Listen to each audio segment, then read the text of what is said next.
So what I'm going to talk to you about today are two things. First of all, the ways in which we can understand training in terms of practice-based research, because in the art department, like many departments at Goldsmiths and many departments across the whole CHASE consortium, the major way in which PhD researchers develop ideas and materialities and material forms is through practice. Of course, in the art department, we have what we tend to call, I don't know, normal scholars who are doing theory-only theses, and of course, all of the language around this is up for contestation. But the majority of our students are doing practice-based research. So I want to talk about that in the context of training, and then I want to talk about a series of training programs we run that were funded by CHASE at Goldsmiths and Sussex and Essex, although I'm going to focus on the ones that happened at Goldsmiths, under the framework of the concept of intimacy. And actually, very interestingly, this theme relates very, very solidly, very clearly to the relationships that have already been developed in this session. So what does it mean to develop or deliver training for practice-based researchers? Well, at Goldsmiths, there's a long tradition of thinking interdisciplinarily and thinking in terms of the ways in which research that is developed through practice does not have standard disciplinary destinations.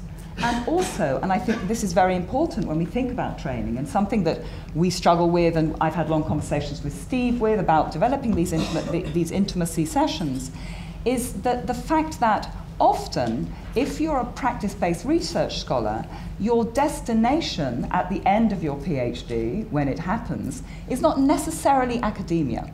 You might be working on a curatorial project as your PhD, and your destination might be in an institution or as a freelance or working with artists to develop new forms of curating. You might also be doing some teaching on the side, usually to fund your practice, and the same goes for artists and other forms, people that are studying visual anthropology, people that are studying digital humanities as well. There are many, many other destinations apart from the academy that we need to think about in terms of training. And this is very interesting for us because it means that training does not necessarily develop in a linear fashion. It's often quite heterodox in the way that it's formulated, and the way that we've begun to deliver it over the past 6 years when I've been running the PhD program in the art department is very much in collaboration with the artists and curators' ideas that are working as scholars with us. And so in a way very related to what Emma was suggesting as the methodology that SAG is using. So the questions that arise really for training is how it's delivered. So we don't deliver training in a block, for instance. We don't say there's a methodologies course that you have to follow. We have workshops on method, and we have workshops on writing. And those workshops are very experimental, where we look at all forms of writing, and some of which are related very much to the forms of writing that have been presented here today. But we also look at forms of practice. So we constantly look at the objects and the images that are being curated and made by our practitioner scholars, and we think about how they constitute research in themselves. And this, in effect, is the main form of training, effectively, that we deliver. So in a way, it's a kind of slightly non-standard approach to thinking about training, but it's something that we're very committed to here at Goldsmiths. So let me now talk a little bit about Intimacies, which is this set of workshops and symposia and events that were put together by academics at Goldsmiths and Sussex and Essex in a bid to the CHASE consortium for research money for training. What is interesting immediately about our title is that you can tell it kind of floats above disciplines. And this is very much our form of practice. So we're looking for thematics that float above disciplines and interrogate disciplinarity itself. The way in the art department we have a long line of developing research symposia. We have 5 every year. in the art department specifically, these are open to all scholars, and we often have lots of public coming to them. We advertise them on Facebook, and we have lots of, we're quite a porous institution, and we're very interested in welcoming the public into our debates as well, particularly practicing artists and practicing curators and anthropologists from outside of the field of academia, and sociologists too. And what we do is every year in June, and this event is coming up next week in fact, is that we have a long meeting after a week of presentations by PhD scholars that are part of their progress investigation. We have a long meeting where we talk and discuss the thematics that seem to be emerging, the collaborative and cooperative thematics that seem to be emerging across a set of scholarships that are being used and interrogated and investigated as part of practice-based research. And out of this, we develop the themes for 5 symposia. So over the past couple of years, we've had thematics, interestingly enough, on medievalism. So we're talking about a bunch of contemporary curators and artists. We've had a symposium called Escape, looking at forms of leaving the conditions of neoliberalism, including those that dominate the art world. We've had a symposium called Feminist Duration, looking at the history of the legacies of 1960s and 70s feminism for today's younger generation feminists, many of whom are, I'm pleased to say, working with us at Goldsmiths. And we've had a session on planetarities, so looking at the ways in which post-Anthropocenic understandings of our future are currently being recognised and developed across an international scope of academic and practitioner-based work. So lots of different things. And Intimacies came out of one of these debates where students were saying, okay, I think we need to look at the relationship between the development of the art object, so what we do in our studios or on our screens or wherever one is citing one's practice, the ways in which digital technology, so again linking to the themes of the digital humanities, the ways in which digital technology is shaping the ways in which we interact with each other on a colloquial and everyday level, the ways in which digitization and media developments are also impinging on our freedoms and our rights, and the ways in which the ways in which our intimate relations, whether they be with an art object or whether they be with a set of objects or a set of images, and the digital arena whereby our intimacy is now being dictated in many ways thematically through Facebook, through Grindr, through Tinder, through Snapchat, etc., relate to each other, because this seems to be a common concern. And out of this, we developed at Goldsmiths 3 symposia. So I'm going to 3 symposia, should I say. So the first one that took place was a sonics workshop that was organised through the Media and Communications team with their students, and this was CHASE scholars and non-CHASE scholars. So we tend not to make a division between the training. We invite everybody into it. As I said, it's very porous. We're very interested in many people's ideas, and we're also interested in making sure that our symposia and workshops and events are advertised across the disciplines at Goldsmiths, so that we get students from many different disciplines coming and intervening and talking from their perspective about our thematic, in order to kind of blow apart some of the assumptions we might make as art historians. I'm an art historian, as artists and as curators. So the first one was a sonics workshop that was organised by Media and Communications Department. Sean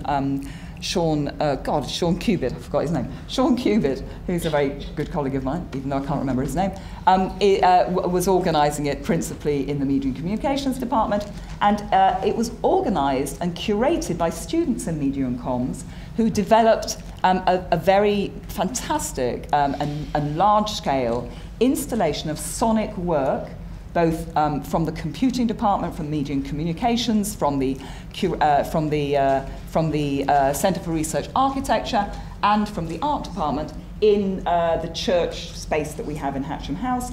And within that, there were a series of workshops that took place within this sonic environment. So many different events and performances that took place there. And really what that symposium or that workshop was trying to challenge was to look at the ways in which the digital technology is being used and utilised and criticised within the developing field of sonics. And we have a lot of interest in sonics, both in music and in visual cultures and in media communications at Goldsmiths. And many people came to that, many Chase scholars from different universities came to that too.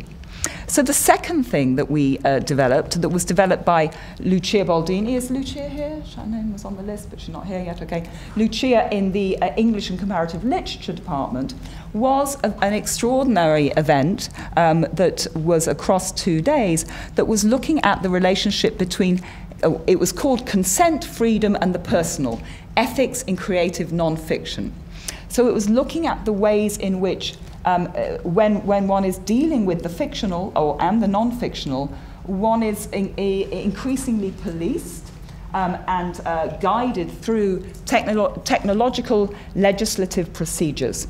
So I'm just going to read a little bit from her statement about it. So she says, the context of this symposium was this: the clash between freedoms and rights is a familiar problem for writers. Thanks to the most famous cases that make it into the press, even when the details are withheld, and especially to recent phone hacking trials, the public too is aware of the difficult balance between the right to privacy and confidentiality and the right to freedom of speech and expression. So this is something that we're familiar with across disciplines, but this event was looking specifically at the effects this has on writing. And so, in particular, a series of writers were invited to speak, as well as people from the law. And in particular, the interrogation, when it focused specifically on writing, was looking at the relationship between intimate writing, so that is writing whereby you might be, for instance, talking autobiographically to develop a text, and the ways in which, for instance, phone hacking is now becoming a kind of dominant hauntology, one might say, within culture generally. So this was a very interesting event, and it was attended by many people, including scholars from across the Chase the Chase Collective. And then finally, the Intimacies Symposium that we developed in the art department that took place a couple of weeks ago was looking very much at the relationship between producing art, both art that is utilizing digital formats, and the ways in which artistic intimacy is recomposed in many ways through the digital. It was wide-ranging. We were looking at everything from looking at the ways in which now there's an increase in auctions happening on the internet, art auctions that is, through to questions of the ways in which the changes in media alter our personal relationship, our kind of ontological relationship with the object or the image in front of us, if indeed it is in front of us in the traditional understanding of the way in which art is displayed, because of course digital transformations within the field of art and curating are very dominant at the moment. So I will just read you the first paragraph of our description of this to give you an idea of the field and talk about a few of the people that came to give keynotes, and then I'll finish. So we said this: changes in technology, travel and work and living conditions are transforming the experience of intimacy. Telepresence, instant global communication and travel contribute to a general loss of distance, which in turn alters any sense of nearness. On the internet, encounters and intimate relations, whether sexual or not, are formed through social media, dating sites, Tinder and Grindr, and so on. This symposium will consider the repercussions of the techno-social reconfiguring of the personal sphere and will address a range of questions that this provokes. And we had a series of keynotes, including, I'll just talk about the keynotes, including Alfonso Lingus, important ethnologist, philosopher, translator, who works at Penn State and we had Nancy Bain, who works at Microsoft in collaboration with MIT, who's a specialist in the development of digital media and writes about the concept of fandom, the idea of the intimate public sphere, and technology. We had Jessie Darling, who is a London-based artist who gave a talk about her queer relationship with intimacy. And we had Ed Atkins, who is an artist that teaches at Goldsmiths, who gave a reading and sang to us in a way that rendered intimacy within this very room. He was sitting there. It's very beautiful. Okay, and then we had about 16 PhD scholars from both the art department and other departments at Goldsmiths speaking in the conference as well over a couple of days. So just to finish, I'd like to say that I think going forward, and this is something that is a very interesting opportunity for Chase when it thinks about the ways in which training and the training budget is configured, is really to think about this relationship that it can develop through organisations and fora like SAG between thematic configurations and the ways in which we might think through different conjunctures of practice as they emerge within our cohort of students. And I think it's very interesting to keep as open as possible the ways, and experimental as possible, the ways and modes in which Chase can deliver, or Chase can open up the concept of training. So rather than thinking about delivering training, I think we should think about collaborating with what people need, including staff and students working together, in order to maybe, I might even suggest that we, and maybe this is going slightly too far, but I would maybe like to suggest that even the term training might be reconsidered in interesting ways through this experimental and open mode that Chase has allowed us to think. Thanks very much.